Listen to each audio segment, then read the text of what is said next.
being here, and we have simple conversation. So today again I've come through. We are not going to be lasting a lot. Yeah, we are not going to be here for a long period of time. We are just going to have a simple conversation. And yeah, it is Luzze Andrew Anderson. And I noticed these statistics that came out, yeah, with the last census, which really shocked me, and I felt like maybe I'm supposed to be sharing with my friends. Yeah, I felt like sharing with my friends, and of course it came out. Let me first check because I didn't prepare to bring it, but let me just play it for you. Let me just play it for you here. And of course this is from Victory Chat. A guy said something important before we can go any further. To start off, let me just play it for you. Listen to this. To own land is actually in Uganda. In the whole world, that most difficult space to own land is in Uganda. I was shocked by that. This is information on the internet. It is a document I read, released, I think it was around February last year, by a website called the Watchdog Uganda. After we had the census, they released information that among the 45 million, 42 million Ugandans, do you know that only 7 million Ugandans own land? Isn't that a surprise? How many of those are here? That's 7 million. You own a piece of land. Put up your hand, let's see. Can you imagine?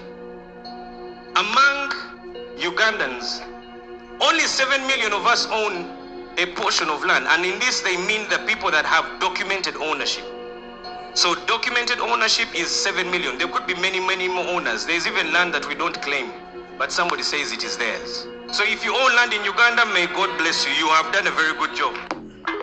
Yes, sir. Of course, that's how we've started. I watched that thing, and it got me so much surprise, and I was like, this cannot be happening. But anyway, the reason why I came through, we have our title with a video that, of course, I'm going to be talking about. It's not going to take long, yeah? We are not going to be here long because it's a Sunday. We're supposed to be chilling out. And of course, yes, the title goes like this. Of course, at 30, haven't achieved anything in life. At 30, this is not only happening here in Uganda, but also in some parts of the world. Yeah? Not even some parts.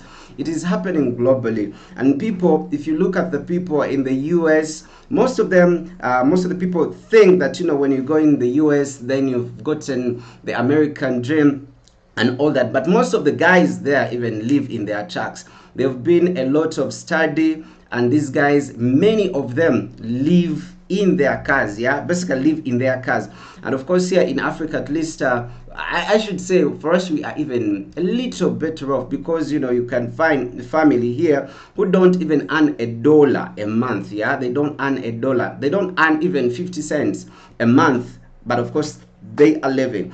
And then at the age of 30, because of the system and how we grew up, of course where the problem came in is from when we were starting life. Yeah, they gave us expectation of life and what is expected of you and what you're supposed to achieve to be called successful. So they did a doctrine to us that if you don't go to a very good school, then that means you won't achieve nothing in life. If you've not gone in a good school, if you don't have a car at your home, then you're not successful. If you don't have a white collar job, then you're not successful. If you're not having let me say, those so-called things that really are not that important, but they put them into us, that from the time we are born, they are telling us, in case you don't know English, then you've not achieved. In case you've not gone in a good school, then you've not achieved. Then if you don't have your own house, then you've not achieved. So they put in all that, yeah? So if you don't have a degree, then you're nothing. If you don't have a diploma, if you don't have masters, then you're nothing. So you see, by the time we came into the world, those are the things they kept telling us. In case you're having you're not in a documented marriage, yeah, where you go to church, or you go to lawyers, or you go to mosques, or you go to Catholic church, then you're not successful. So they put in all these things in us, which they tagged as being successful. And of course it is the system. So now we grow up, and when we clock 30 and we've not achieved nothing in our life, then we take ourselves to be unsuccessful. And of course, very many of us, it is the same way that we've lived, and it's the same way that we are living. But I'm here to tell you something. I'm here to tell you something, because from education, that's first part of education, when they tell us that, because now imagine, yeah, we are going to digest this thing internally, because they are saying, they put a milestone, they put things that if you don't do this, like women, in case you don't get married at 30, then you've not been successful. For a man, if you're 35 and you don't own land and you don't own a house and you don't have a car and you're not working, then you're not successful. Who said that? Who came out and documented that this is what you're supposed to do in order to be successful? I'm here, I'm going to be telling you some things. Some of these things we're supposed to be self-aware. It took me 5 years. It took me 5 years to sit down and really do my research, and I noticed whatever these guys were telling us is really a lie. It is really a lie, because now imagine, you're born, but because you're born of a mother and father who didn't go to church, to get married, like in documents, so now that person is going to be given a name, and those are the names they give them. The name they give them, that one is a bastard. Now, from when you're born, now the parents you're coming out from, they have to be married, and if they are not married, you have high chances that if this man has property, high chances that now you, whom they gave birth out of a wedlock, now you stand a chance not to get benefit of the property of your parents. You see where all this is starting. And remember, this is a system these people built, and now that system, it really engulfed us, that made us that even when we grow up, we know what is taken to be successful. Yeah, have good cars, have these, speak English, then have a house, and then that is successful. No. Even at 30, let me tell you something. Those things they say to be as being successful, those things don't work. Those things don't work. I had a friend of mine, I always talk about her. She was called Barbara Yatta. Of recent, I even talked to her.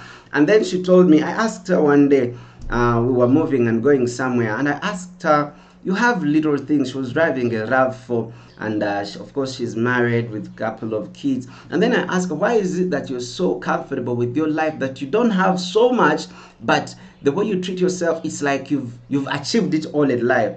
This is what she told me. She told me, Anderson, let me tell you something. In life, you're not supposed to achieve everything. You're not supposed to get everything, to be successful.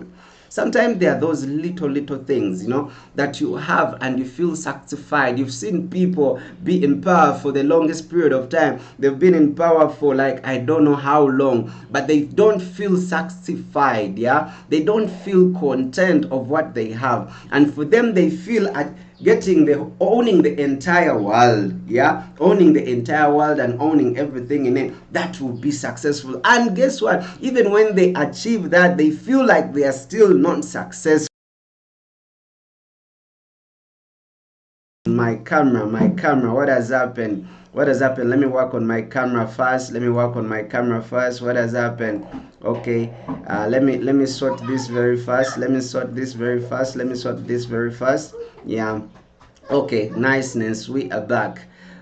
Something happened, and of course we had to clear it very fast. Of course my camera checked. We're going to be getting much of that. So at the end of the day, yeah, these people put up, it's like they created things, and they're like, in case you don't have this, then you're not successful. But no. That's not how things are supposed to be. Because now we have very many youths right now, and they feel because they don't have a home, they are not successful. Because they've had kids out of a wedlock, they are not successful. Because they didn't go to school and got degrees, diplomas, and masters, they feel like they are not successful. You find someone, they go abroad to work, and they have to provide for their parents, because they feel if their mom sleeps in a good house, then that will be termed as successful. When they get a big chunk of land, and then they will feel successful. But these things, who came up to do, a yardstick to be like, when you get this, you're successful. When you have this, you're successful. If you don't have this, you're not successful. That's not you. You remember what I told you? It's not lighting. You remember what I told you? Lighting, please. You remember what I told you? I told you to put this up.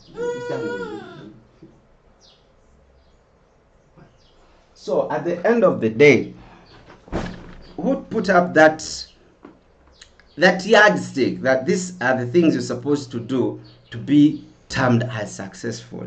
So because right now we find youths, they're working their body out because they feel, I have to be successful, I have to get a car, I have to go, I have to get, imagine you get a diploma, you get a degree, you get masters, but you feel you're not successful because the system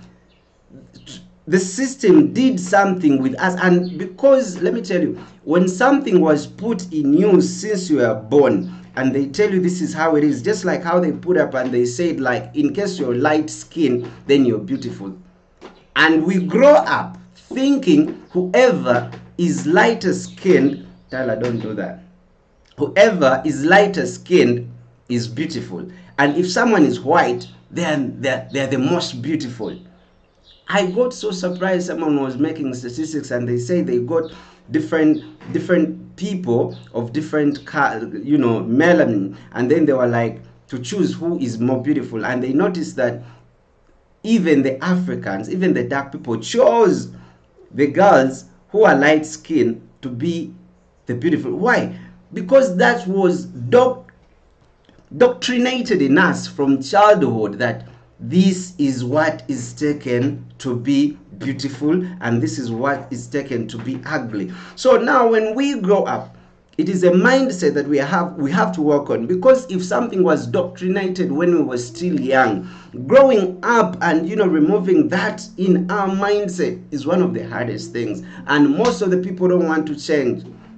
They feel like that is how it is, that's how it will be, and forever that's how it will be. I'm a born again Christian, I go to church, but for some reasons I stopped going to church because of how they doctrinated us. Growing up, when I was still a kid, we used to go to church called Yesu Akwagala, and then even when we were growing up, they were like, there is someone out there who is seeing whatever we are doing. In case you do wrong, you will go to hell. You see, now I'm growing up knowing all those things. They told us you're supposed to give an offering, you're supposed to give tithe, you're supposed to love your neighbor just like how you love yourself. They gave us things, they told us things, and these things, they became part of us. So now we grow up, and then now at least we can think a little. And you're like, no, you look at the pastors, the pastors we are having, the bishops we are having, and all of them, you find a pastor driving a car in it is over 700 million Ugandan shillings. He's driving a car of over 50,000 USD, a pastor. And guess what? He's pastoring. Tyler, you remember what I told you? So at the end of the day, the pastor is driving this 50 USD car, but the sheep, he's leading. Some of them even survive minus a meal. But again, remember, he told them you're supposed to put in an offering and tithe, and even the little they have is removed out of them. You get? And I'm like, no, these things have to change. And that is an individual basis. Those are the things that you're supposed to sit down, think about, and you're like, but no, this is not how these things are supposed to be. And then you start to look for your own success. You could find someone's success is having kids, and for them they feel like, if I've gotten kids, then I'll be successful. And for the other person is like, if I don't get kids by 50, I'll be successful. So let not success be determined by the people around us or by the society. Because they will be like, in case you do this, you're successful. In case you don't do this, then you're not successful. Because now people think that going to school, have you noticed, even in the richest people globally, none of them has masters. Who has masters? Maybe I've not done enough study. But which of the billionaires, the millionaires, and the trillionaires we have in the world, the trillionaire, of course, right now, it is only Elon Musk that we know of. But now, who of those really has masters? But now, because they came to Africa and they told us, you're supposed to study hard, you're supposed to speak good English, then that will be some success. And it is wrong. And the doctrine they put in us, because it is generational, we cannot get that out of our heads. And up to now, a big percentage of people will still say that in case someone is light skinned, they have a better melanin, then those ones are termed as beautiful. Where did all these things come from? And then you're there, you're sad, you feel depressed, you're having anxiety because the yardstick they put up that if you don't have this, you don't have this, then you're not successful. Let me tell you, I didn't end the story of Barbara. She told me the little things that I have, I feel contented, I feel like I'm successful, and I'm happy with what the Lord has done for me. And I'm like, yes, boss. Ever since he told me that like 15 years ago, up to now, it's still moving with me. And then for us, we are here, and then we want to spend millions of dollars or millions of shillings taking our kids to good school, because now that will be termed as successful, because in our heads we have, in case they go to good schools, then they are going to hang out with the kids of the rich people, and when they grow up, then they are going to be partnering and they will be friends, and then somehow they will all be successful. Who told us that? Seriously, who told us that? Me, I've come to realize most of the things really they told us, because now you find out, just like how I told you about pastors right now, every pastor has a TV show, they have their own TV stations, and the main thing they will talk about is tithe and offering. And then when you come for prayers, then they will say the more you give them, the more God will be blessing you, because now we grew up and we indoctrinated to be that way. So now we feel like if I do that, then I'll be successful. And then people they feel like, if I don't give in the tithe or the offering, my laptop keeps doing this, but of course we'll work on it. It'll be fine very soon. So now we feel if we don't do that, because it is doctrinated, it is generational. I saw a pastor who came out and said something. Let me see.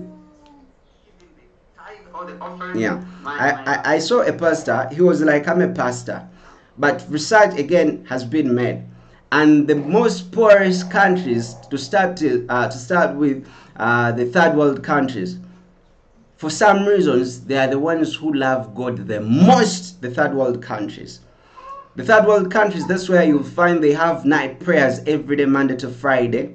Yeah, they have studies. Yeah, every Monday to Friday, the Bible study. Then there is marriage. There is a lot of stuff going on. Basically, the church is open Monday to Monday, because now those are the poor countries, yeah, third world countries. And then he talked about other countries, and he was like, these countries which are the first world countries where the economy is doing good, these people, yes, they go to church, but they don't waste much of their time in church. They go work. So now you see the doctrination that they put in us. That is really sad. Tyler, don't make noise. So at the end of the day, you see how these people really got us. And this is generational. It's not something you find a person. You could find, I didn't know why when we were kids, yeah, and guys could move, let me say Christians could come on your doorway, and then they were preaching to someone, and this someone gets so annoyed that they would rather get a stick, beat them up to leave their place. I didn't know why until I grew up, and I was like, really, these people were distorted out of their property or out of their stuff, their money, because they were like, I want to get more blessings. So maybe they got all their money and the profits they made in their businesses and put it up at church, and things did not work out, and now they feel angry. And then these churches, these pastors have houses with marble floor, their kids live abroad, and surprisingly, because a church was a church where everyone owns, yeah, but now the churches are having the word limited, yeah, something ministries limited. They are registered as business, they run transactions, and guess what, they don't even pay taxes. It's not like I'm so annoyed of these churches, no. What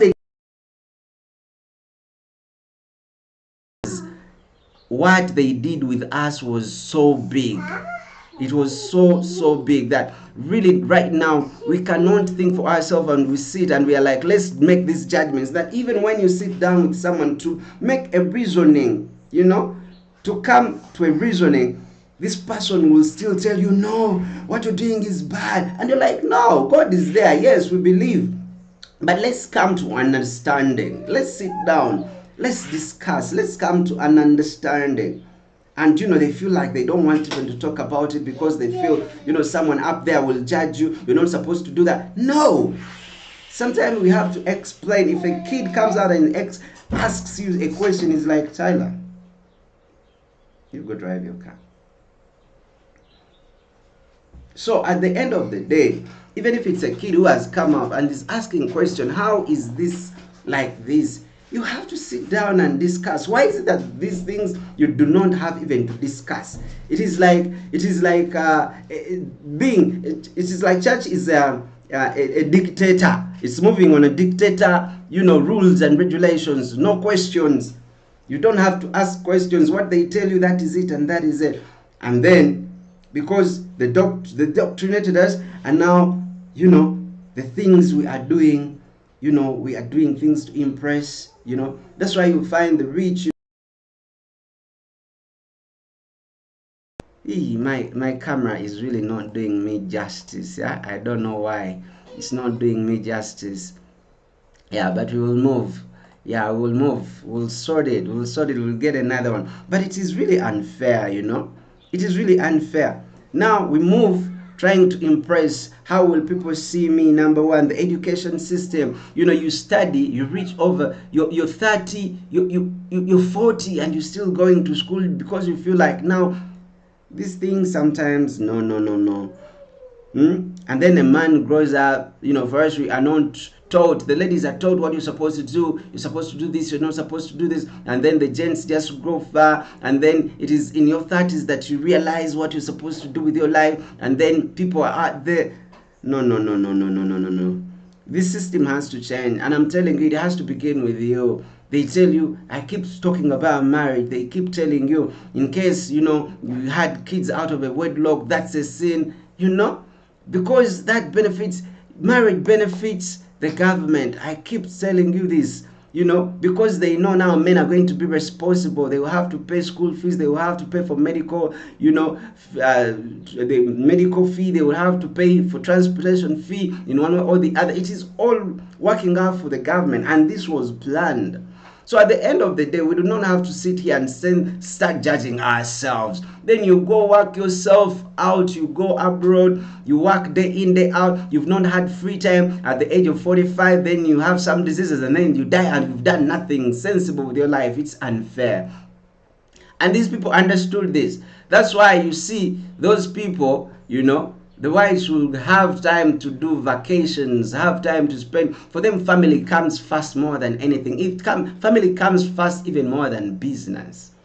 And then for us, it is all about, acquiring the tangible things in life, getting the house, and people look at it and, they say, now you're successful. And at the end of the day, whether you're successful or you're not successful, it doesn't benefit any of your community people. It is you. I don't know whether now it is age that I don't even care what people say.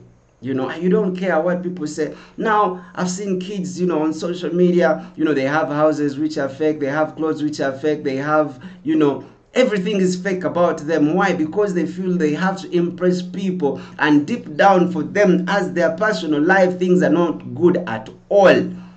They are basically 100% not good. They don't even have what to eat, but they have good iPhones. Then they have the houses, and then they have rented apartments. They have rented cars. They have rented clothes. They have rented hair, because they have to impress someone. Yet for them, as an individual, they are not happy about themselves. And guess what? The only person you remain with when everything goes west, it is you. So in case you do not come first and then you think of all what people will say, then guess what? You're doomed. I've been there. I've seen these things, and logically have made sense to me. And maybe when that time comes when we can have these discussions, maybe then maybe some of you will come and then we start discussing these things. But these things, many of them don't make sense to me. As I told you, this is not going to be long. This is not going to be long. It is Sunday, of course, the 1st of February 2026. Sunday. First time, of course, we've come through for Sunday 2026. These things have to change, man.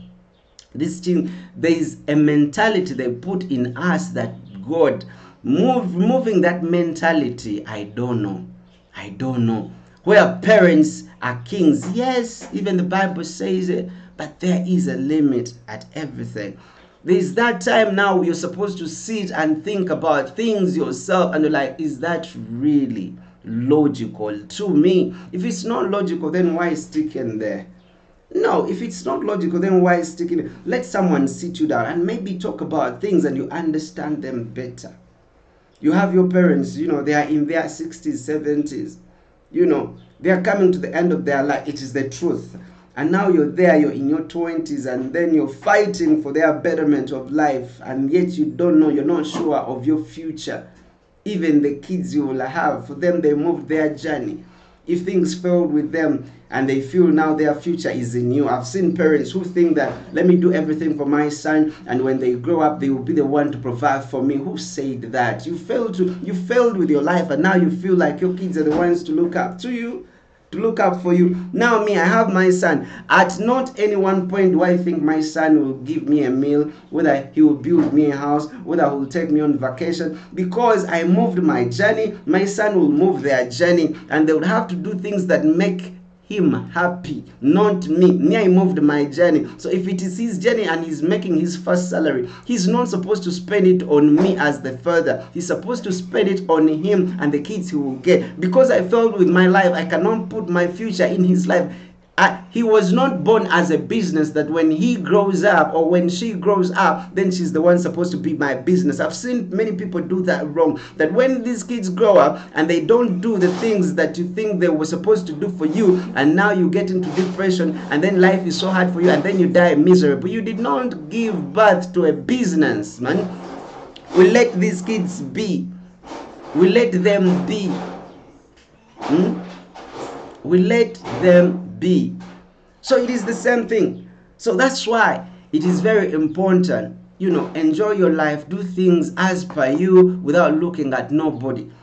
I don't know, I keep telling you, I don't know whether it is now my age that I feel like I don't care what people say about me or what people comment about me. I do what I feel will, make me happy and my son. The decisions that I do right now, we made a lot of bad decisions that at this age, when I'm 37, I'm not making any other decision that doesn't impact me and my son. If it doesn't, then I'm not into it.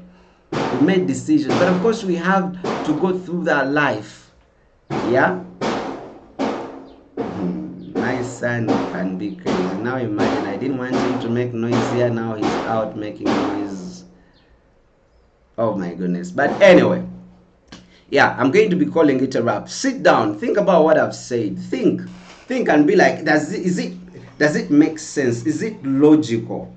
If it is logical, then maybe. But where did it start that it is the community to determine whether someone is successful or not? Yeah?